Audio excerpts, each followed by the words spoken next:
আসসালামু আলাইকুম। অসমতার নতুন একটা সমাধানে সবাইকে স্বাগতম জানাচ্ছি। আজকের পর্বে আমরা 6.3-এর 9-এর যে নাম্বার অসমতাটা আছে সেটার আমরা লেখচিত্র অঙ্কন করব।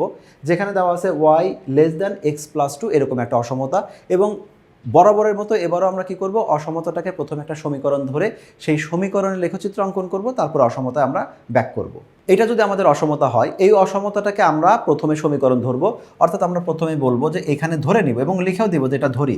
এটা কি হবে, y ইকুয়াল এটা হলো x+2। এই টাইপের গ্রাফের ম্যাথগুলো করার সময় সবসময় আমরা y এর ভ্যালুটাই বের করব, শুধু y, 2y না, y/3 না, শুধুমাত্র y। এখানে আমাদের সরাসরি সেই ভ্যালুটাই আছে, মানে এক্সট্রা পেইন আর হলো না, সরাসরি আমরা রেজাল্টটাই পেয়ে যাচ্ছি।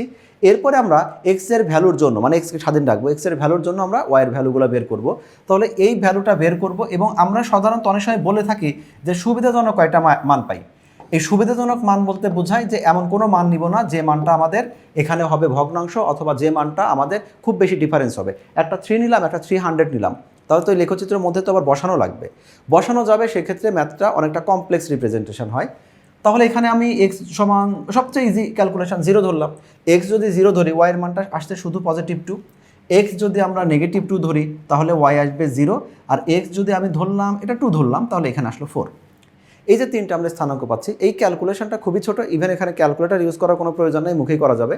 তাহলে স্থানাঙ্কগুলো পাচ্ছে কি, স্থানাঙ্কগুলো পাচ্ছি, একটা হলো আমাদের পাচ্ছে 0,2, আর একটা স্থানাঙ্ক পাচ্ছে হলো -2,0, আর একটা পাচ্ছে হলো 2,4।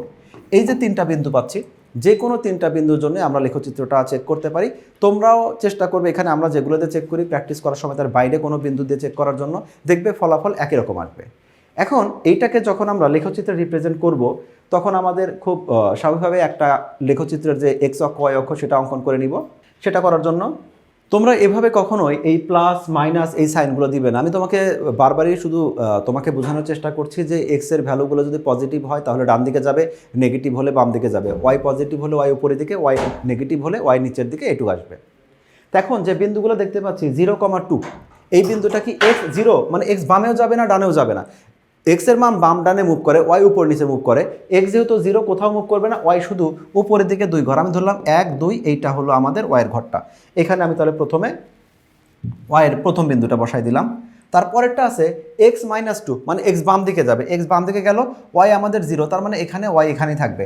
ওয়াই যেহেতু 0, মানে উপরে নিচে কোনোটাই যাবে না। সর্বশেষ বিন্দুটা আছে 2,4, এক্স আমাদের দুইটাই পজিটিভ, মানে এক্স ডান দিকে ওয়াই উপরের দিকে, এক্স আমাদের ডান দিকে, এটা কত হবে x2,4। এখানে বিন্দুটা একটু পরিবর্তন হবে, এখানে -2,0, এখানে তাহলে এক্স এই দিকে আসবে, এখানে একটু ভুল হয়েছে।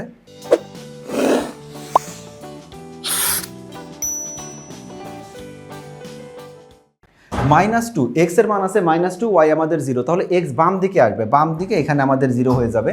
ওয়াইটা হলো +2, +4, তাহলে ওয়াই +2 ধরলাম এখানে, +4 ধরলাম এখানে, এইটা হলো আমাদের সরলরেখা আসলো। এই যে সরলরেখাটা, তিনটা বিন্দু যোগ করলে অবশ্যই সরলরেখা হওয়া লাগবে, কারণ এই টাইপের সমীকরণ সবসময় সরলরেখার সমীকরণ হয়। তাহলে আপাতত এই সরলরেখার জন্য যে সমীকরণ সেটা কমপ্লিট। এবার আমরা ব্যাক করবো হলো অসমতাতে। অসমতাতে ব্যাক করা মানে হলো এইখানে যে কোনো বিন্দুর জন্য এই যে আমাদের অসমতাটা আছে এটাকে চেক করব সত্য হয় নাকি মিথ্যা হয়। আমরা সবসময় চেষ্টা করি 0,0 বিন্দুতে চেক করার জন্য, কারণ 0,0 এমন একটা বিন্দু যে বিন্দু দিয়ে ক্যালকুলেশনটা হলো সবচেয়ে ইজি, কারণ সাথে যোগ বিয়োগ আমাদের গুণ যাই থাক আমাদের টোটালটাই 0 হয়ে যাবে।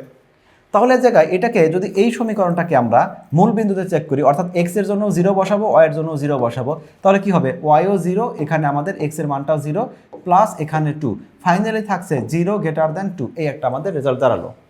খুব স্পষ্টভাবে আমরা বুঝতে পারছি যে এই যে অসমতাটা আছে, যে বিন্দুটাতে চেক করলাম ওই বিন্দুর জন্য এই অসমতাটা মিথ্যা। আমরা বের করার চেষ্টা করছি গ্রাফ মানে হলো এই অসমতা গ্রাফের কোন পার্টের জন্য এই কথাগুলো সত্য হয়, কিন্তু আমরা চেক করলাম হলো এই যে হাইলাইট যেটা করছি মূল বিন্দু দিয়ে চেক করলাম, কিন্তু মূল বিন্দুর জন্য আমাদের এই ইনফরমেশনটা মিথ্যা প্রমাণ হলো। তাহলে যেটা করব, আমি এই সরলরেখার অবস্থান করে যেদিকে আমার যে বিন্দুটার জন্য মিথ্যা হয়েছে সেই বিন্দু না গিয়ে তার উল্টা দিকে সবগুলো বিন্দু বিবেচনা করব, তাহলে এই উল্টা দিকের সকল বিন্দুই হবে এই অসমতার আমাদের লেখচিত্রের বিন্দু।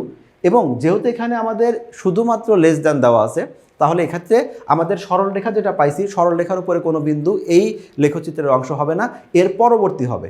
আর যদি ওখানে ইকুয়াল সাইন থাকে তাহলে সরলরেখার উপর অবস্থিত সকল বিন্দু এবং যে বিন্দুতে চেক করেছি তার উল্টা দিকে সকল বিন্দু হবে এই লেখচিত্রের আমাদের প্রত্যেকটা বিন্দুর জন্য সত্য। এই একই তথ্যগুলো আমরা এখানে রিপ্রেজেন্ট করেছি একইভাবে। প্রথমে আমরা এই অসমতাটাকে আমরা একপাশে নিয়ে এসেছি, তুমি একপাশে না আনলেও কোনো সমস্যা নাই। একপাশে নিয়ে আসার পরে তারপরে এই জায়গায় যে সমীকরণটা দাঁড়াচ্ছে সেই সমীকরণ থেকে আমি এখন মান বের করব। এক্সের যে কোনো মানের জন্য ওয়াইয়ের আমি মানগুলো বের করে নিব, এবং এই বিন্দুগুলো যদি আমি স্থাপন করি তাহলে আমরা অবশ্যই একটা সরলরেখা পাবো। একটুখানি মিস্টেক আছে, সেটা হলো যে আমি এইখানে যে সাইনটা দিয়েছিলাম সেই সাইনটা হলো লেস দ্যানকে গ্রেটার দ্যান করে ফেলছিলাম, অর্থাৎ এই সাইনটা যেটা এদিক না হয়ে আমাদের এই দিক হবে। আর সেক্ষেত্রে আমাদের কি হতো, আমাদের অ্যান্সারটা এই পাশের যে অংশটা আছে সেই অংশটা অ্যান্সার হতো। আমি শুধু লেস দ্যানটাকে গ্রেটার দ্যান দেওয়ার কারণে এই চিহ্নটা একটু চেঞ্জ হয়ে গেছে, অর্থাৎ ডিরেকশনটাও চেঞ্জ হয়ে গেছে। এবার আমরা আমাদের মূল বইয়ে যাই। মূল বইয়ে একইভাবে প্রথমে আমি বিন্দুগুলো যোগ করলাম, যোগ করলে একটা সরলরেখা পাওয়া যাবে। একদম চিরাচরিত নিয়ম অনুসারে এই সরলরেখাটা পাওয়ার পরে আমরা যে কোনো বিন্দুর জন্য চেক করব। আর আমরা বলছি সবসময় আমরা চেষ্টা করব মূল বিন্দুতে চেক করার জন্য, যদি না সরলরেখাটা মূল বিন্দুর উপর দিয়ে যায়। অনেক সময় মূল বিন্দুর উপর দিয়ে গেলে তখন অন্য কোনো বিন্দুতে চেক করি। তাহলে এইখানে চেক করে দেখলাম যে কথাটা পাওয়া গেছে সেই কথাটা সত্য। যদি সত্য হয় তাহলে আমাদের এই হলো রেখা, আমাদের সরলরেখাটা, অর্থাৎ সমীকরণ থেকে যে আমরা সরলরেখাটা পেয়েছি সেটা। আর এইটা হলো মূল বিন্দু। এই বিন্দুর পাশে আমাদের এই বিন্দুটার জন্য এই সরলরেখা যদি অসমতায় যখন কম্পেয়ার করেছি তখন দেখেছি কথাটা সত্য। তাহলে এই দিকের যতগুলো প্রশ্ন বিন্দু আছে প্রত্যেকটা বিন্দুর জন্য ওই অসমতাটা সত্য হবে। পাশাপাশি আর একটা কথা, এইখানে আমাদের ওই যে অসমতা যেটা ছিল, অসমতাটাতে কিন্তু শুধুমাত্র লেস দ্যান বা গ্রেটার দ্যান এরকম সম্পর্ক দেওয়া আছে। শুধু লেস দ্যান গ্রেটার দ্যান থাকার অর্থ হলো এখানে আমাদের ওই রেখা সরলরেখা বাদে বাকি যে অংশটা আছে প্রত্যেকটা বিন্দুই হবে আমাদের এই অ্যান্সারটা হবে। সেটা লিখে দিচ্ছি যে এই রেখাটা অর্থাৎ এবি রেখার উপরে সকল বিন্দু ব্যতীত এবি রেখার সরলরেখার যে পাশে মূল বিন্দু কারণ আমরা মূল বিন্দু দিয়ে এটা কম্পেয়ার করেছি, আছে তার বিপরীত পাশের সকল বিন্দু এই অসমতা লেখের অন্তর্ভুক্ত হবে। অর্থাৎ এই পাশের যতগুলো বিন্দু আছে প্রত্যেকটা বিন্দু দিয়ে যদি আমরা অসমতাটাকে চেক করি আমরা সবসময় অসমতাটাকে সত্য পাবো, এবং আমরা বলতে পারি এই মানগুলো দ্বারা সিদ্ধ হচ্ছে। তো এইভাবে আমরা সমস্যাগুলো সমাধান করব। আর অবশ্যই খেয়াল রাখবো লেস দ্যান গ্রেটার দ্যান নাকি লেস ইকুয়াল গ্রেটার ইকুয়াল এই অপশনগুলো। আশা করি ক্লাসগুলো বুঝতে পেরেছো। আরও পর্ব দেখার জন্য আমাদের সাথে থাকো। আল্লাহ হাফেজ।